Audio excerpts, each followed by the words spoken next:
You're listening to Coupled With, the podcast that helps you take the guesswork out of feeling seen, heard, and valued in your relationship. If you've ever felt stuck in the same arguments, struggled to stay connected, or wondered how to better communicate with your partner, you're in the right place.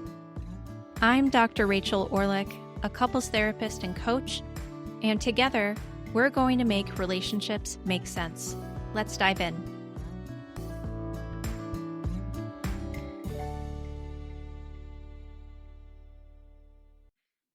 You've heard it before. I'm sorry, I'll do better. And for a little while, maybe they do get better. They listen more, they show up, you start to breathe again. But then, almost quietly, it happens again. The same tone, the same withdrawal, the same rupture. And suddenly, that apology you accepted 2 weeks ago starts echoing in your mind like a promise your body no longer believes. I hear this from my clients all the time. They apologized, but it keeps happening. I don't even know if I can believe them anymore. At first, that belief feels protective. But over time, it turns into something heavier.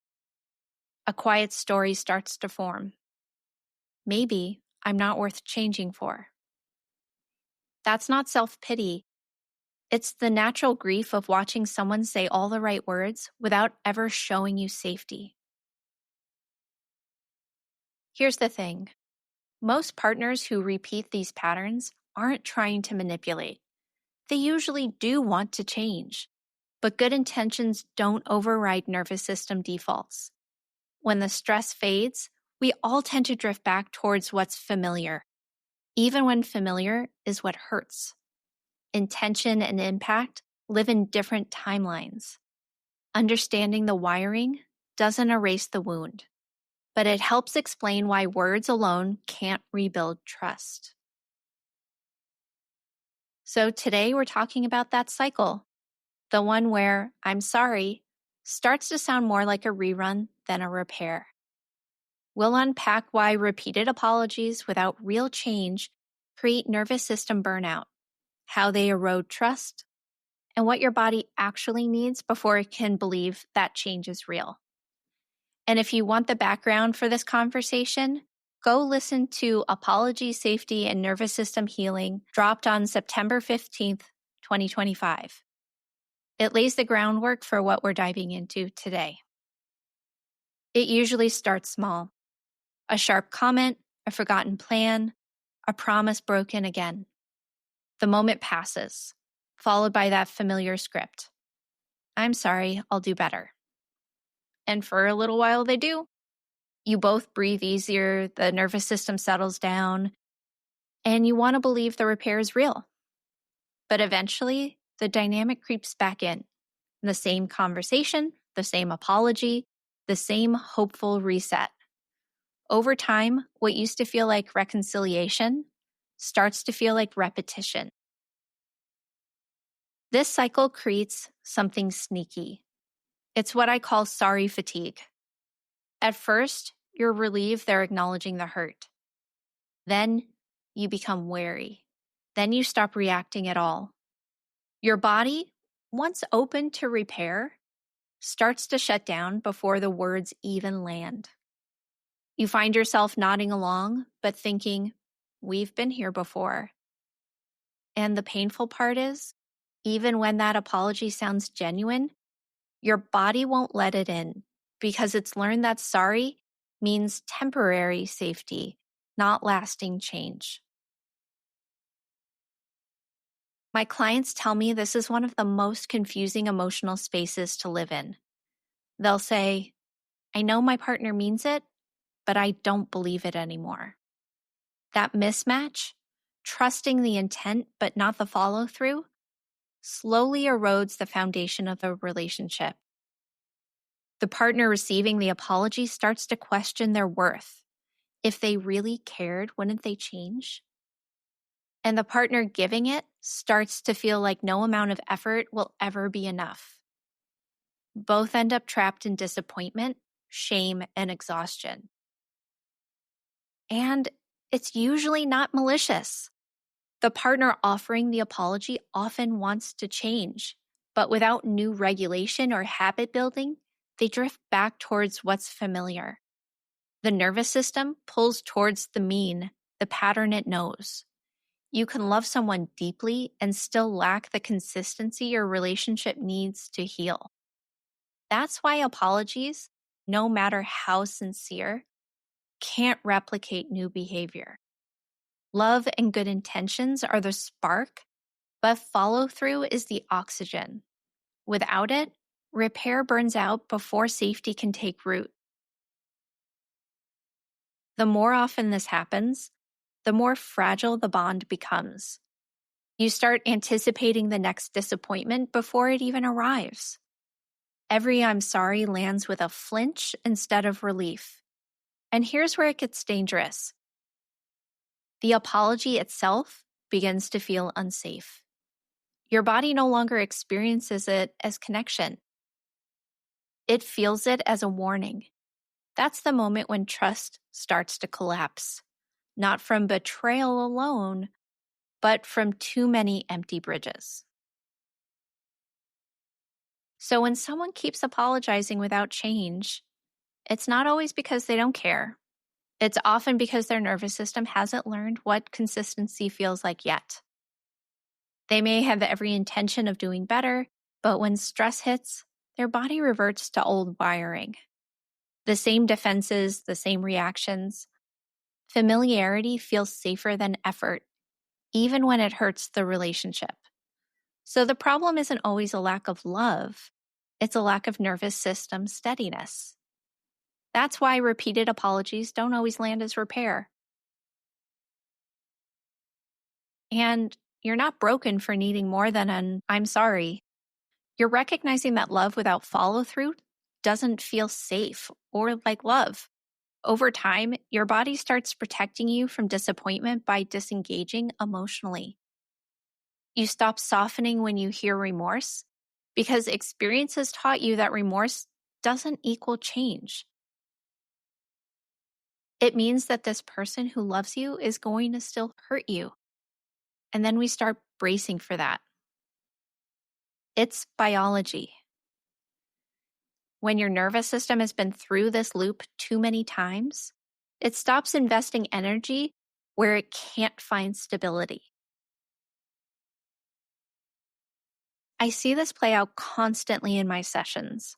One partner is exhausted, saying, I can't keep doing this, while the other insists, I really am trying. And both are telling the truth. The one apologizing is trying, but trying isn't the same as changing. The other partner is weary, not because they're unforgiving, but because their system can't keep getting hurt and reset on repeat. It's like an emotional muscle strain. You can heal, but if you keep re-injuring it, the scar tissue is going to build up. I worked with a couple who lived in this exact loop. Each week, the husband apologized, reflected, and promised to do better. He genuinely wanted to change, but the behavior itself never shifted. Over time, his partner's hurt turned explosive. Every repetition felt like proof she didn't matter.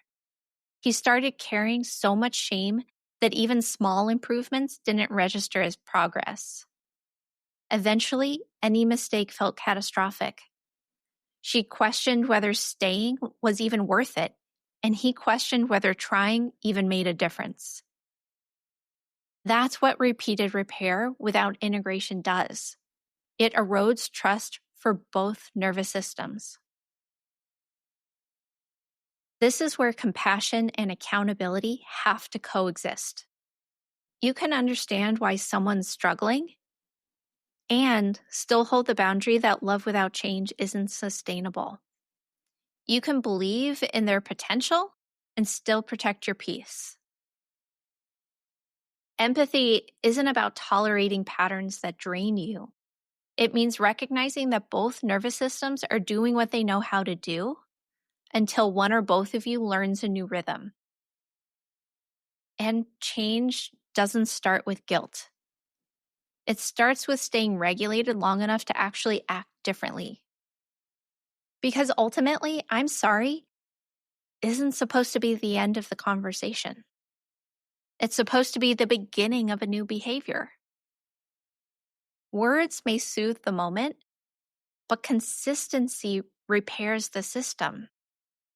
And if you've reached the point where you need more than apologies to feel safe, that's not being demanding. It's listening to your body's truth. The real work now isn't about saying sorry better. It's about teaching both nervous systems that safety can't exist without follow through. When we talk about repeated apologies that don't stick, what we're really talking about is nervous system burnout. Each rupture, apology, and repeat registers as a small jolt to your body's safety system. In the beginning, those jolts are manageable. You can recover, reset, believe again. But over time, your system starts to predict the next disappointment before it arrives. You're not just reacting to the moment anymore. You're reacting to a pattern. It's anticipatory stress. That's why even genuine apologies stop feeling soothing. The body doesn't measure intent, it measures repetition. Every time safety is promised but not delivered, your nervous system makes a note. Not safe yet. Those notes start stacking up until your body has a backlog of unhealed moments that all blur together. You may think you're responding to this fight, but your body is responding to every similar fight that came before. That's what I mean when I say apology fatigue isn't emotional weakness. It's physiological depletion. Your nervous system can only tolerate so many cycles of rupture and repair before it's going to start conserving energy. It's like a smoke alarm that's being triggered one too many times. It still works, but it's jumpier now. You start interpreting every raised tone or delayed text as danger because your system no longer trusts that calm can mean safety. Even when things are peaceful, your body isn't at full rest. That constant half-alert state slowly takes away your ability to feel present, loving, or forgiving. And this goes both ways. The partner who keeps apologizing isn't immune to burnout either. Each failed repair sends their system into shame and helplessness. They want to change, but shame tightens the very defenses they need to soften. They might start thinking, I can't ever get this right, which makes them defensive the next time something goes wrong. So now, both bodies are protecting instead of connecting, tired, wired, and longing for relief. When that exhaustion sets in, what used to be small relational ruptures start feeling enormous. The nervous system, already running on empty, can't tell the difference between a miscommunication and a betrayal. Everything feels like too much. So when you find yourself pulling back after another I'm sorry, remember this. Your body isn't cold, you're overloaded. And that exhaustion is the signal that repair can't just be verbal anymore. It has to be embodied, consistent, and slow enough to rebuild trust. Let's look at what happens when the cycle begins to shift. Not through perfect apologies, but through patterns of safety. You know the old version. A rupture happens, there's tension, someone apologizes quickly, and both people rush to move on. It feels productive in the moment, but the connection really never resets. It's like painting over a crack in the wall instead of fixing the foundation of the house. You can't see the damage right away, but the structure itself keeps weakening. When the pattern starts to change, it sounds and feels different. The person offering the apology slows down. They don't just say, I'm sorry, they name what they're sorry for, and maybe even what they understand now that they didn't before. There's no urgency, no, can we be okay yet in their tone. They pause, breathe, and let the silence stretch long enough for safety to begin to return. And the partner receiving the apology doesn't have to force forgiveness. Their body starts to believe it again naturally. You can feel the difference in your body. In the repeated apology cycle, you brace, you expect more talk, less change. In real repair, you soften. It might not fully relax yet, but there's a flicker of trust, a sense that this time might be different. That's because repair isn't a one-time event. It's a rhythm. When safety starts to rebuild, you notice smaller signs. Less defensive, steadier tone, slower reactions. These shifts aren't dramatic, but they're consistent. And that's what matters most. And even in healthy repair, mistakes still happen. No one transforms overnight.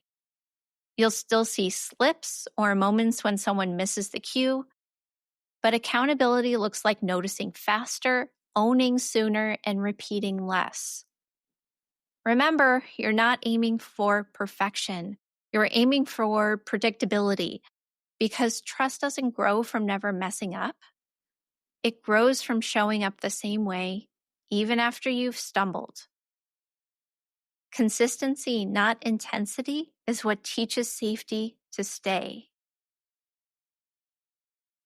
When change begins to take hold, both nervous systems start to recalibrate.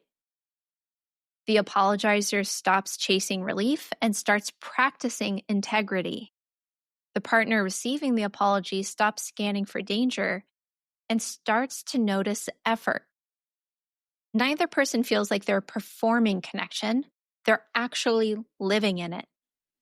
Repair moves from words to evidence, promises to actual patterns. And that's the turning point. When your body finally stops waiting for the next rupture and starts believing in the repair. This is what repair actually looks like in practice.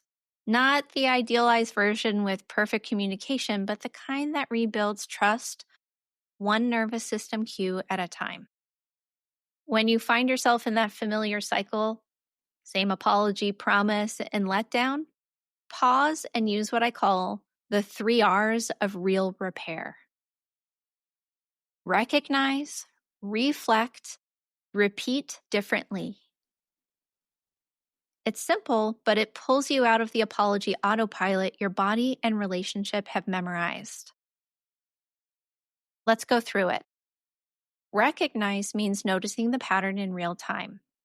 Asking yourself, have we been here before? Not just to keep the score, but to get honest about the cycle.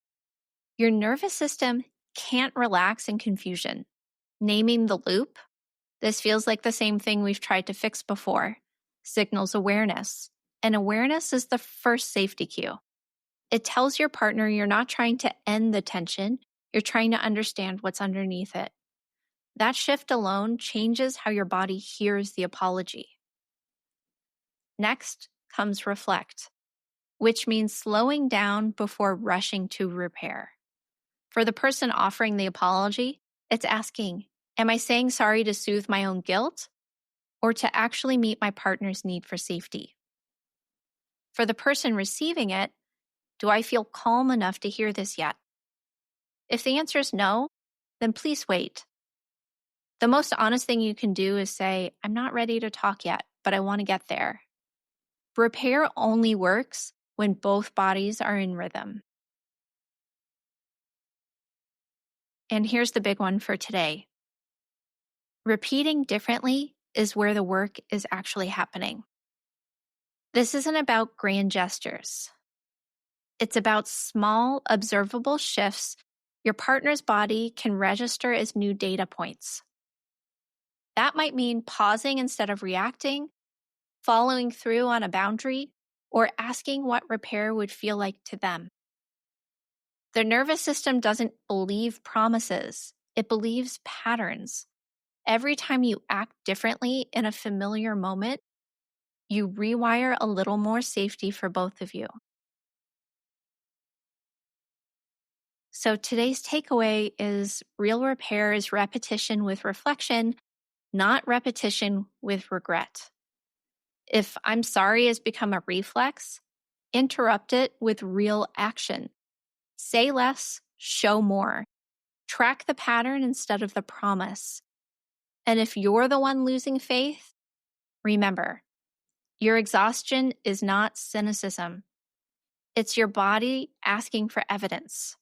Repair isn't proven by how many times someone says sorry. It's proven by how many times they stay steady when it actually counts. So to wrap up, when someone says sorry but nothing changes, it doesn't mean you're broken for not being able to move on. It means that your body has learned what empty repair feels like. It's not that you don't believe in forgiveness. It's that you've spent too long forgiving without seeing the follow-through that builds safety. You're not asking for perfection. You're asking for consistency, for evidence that your body can finally rest instead of be on high alert. If you're the one who keeps apologizing, this is not about shaming you. It's about becoming more aware. Good intentions don't erase impact, but they can start new habits if you slow down enough to notice your reflexes. Change doesn't come from guilt, it comes from regulation. You can love someone deeply and still struggle to hold a new pattern when stress hits. The work becomes learning to catch yourself sooner, repair slower, and shift before the apology becomes another reset button. On the receiving end, please know this: wanting more than words doesn't make you demanding. It makes you human. In our nervous system, we don't settle for promises. We settle when it feels like proof. When you say, I need to see something different, that's not punishing your partner. You're protecting the conditions where your connection can actually survive.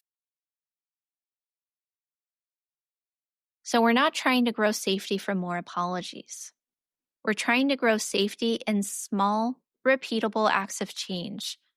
These small, repeatable acts build trust over time and quiet the voice that doubts. Love isn't proven in the intensity of your remorse. It's proven in the consistency of repair. And if you happen to live in the state of Washington, I currently have 1 to 2 openings in my private practice for new therapy clients. If you've been wanting support to break old patterns and build more secure, connected relationships, you can learn more or inquire at www.meaningfuljourneycounseling.com. And don't worry, I'll leave it in my show notes.